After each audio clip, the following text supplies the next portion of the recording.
Oh, well, I had another startup before Foursquare called Dodgeball that I was working on with my buddy Alex, and we brought to Google back in 2005.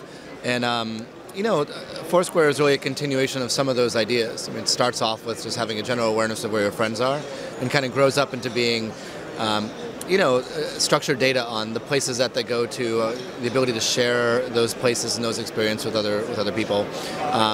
And then, as I teamed up with Naveen, it became more about how do you crowdsource your experience of a city? Like, how do you take all the great things that I know about New York and share them with you so the next time you come visit? I was working at a gaming startup at the time, and so we threw a bunch of game mechanics in. And so there's this hodgepodge of very weird stuff in Foursquare that all kind of works together. We got kind of lucky that way. I think it's a lot about just having a product that we're very excited about and having a team that's very excited and very passionate about building the products. Like, we really, we love what we're doing and we love the stuff that we're building, and we're very appreciative of all the people that use it. I don't know if there's one particular thing. There's definitely been moments in the company, like when we figured out that specials were going to work.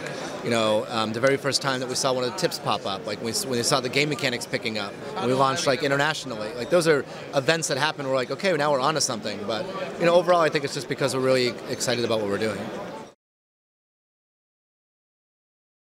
The hardest thing is, everyone thinks the product is the hardest thing. The product's pretty easy because we know what we want to do, and I think we're good at product stuff. The whole building the company thing is hard. Like, building the machine that makes the products that people use, like just getting 40 people to work together. And that's what's hard, is that it went from 5 people to 10 people to 15 and 20 and 30, and it's just we're just adding people very quickly. So sometimes it feels sluggish and bogged down, and it's just tough to make all that stuff work.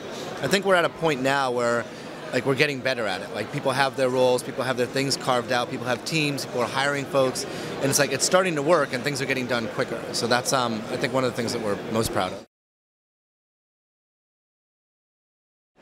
It's my job to, as CEO, to make sure that we're just executing on the things that we want to do. And there's two things: you're building the company and you're building the product. And my philosophy is, if you put the product first, everything else will just happen. And if we can make a great product, then the company will just kind of grow up on its own.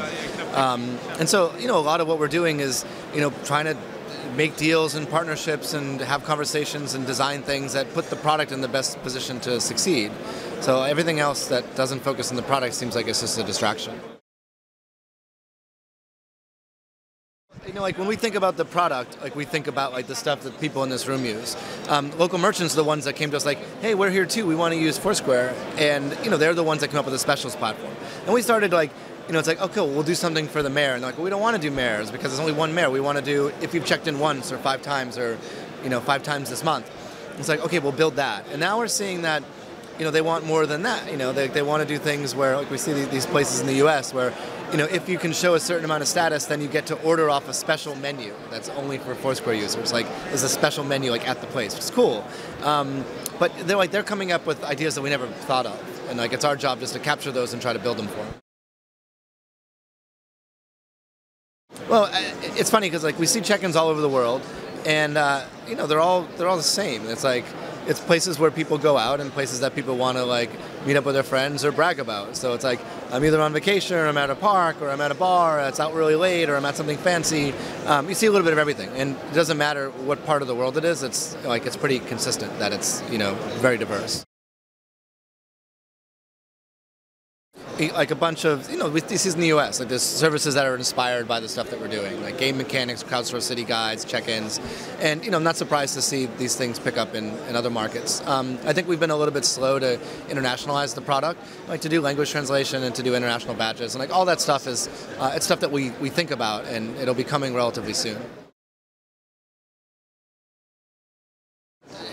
We're excited to have them using our API. We've got a ton of partners using it, Instagram and Food Spotting are both, Ingwall. They're all great apps that are now putting check-ins into the Foursquare API. It's great. The meeting I had a couple minutes ago was another friend of mine that's working in a startup, and he's here's how I'm using your API. We love hearing about stuff like that, and it's great because it helps us, make a better platform that in turn helps other people make better products.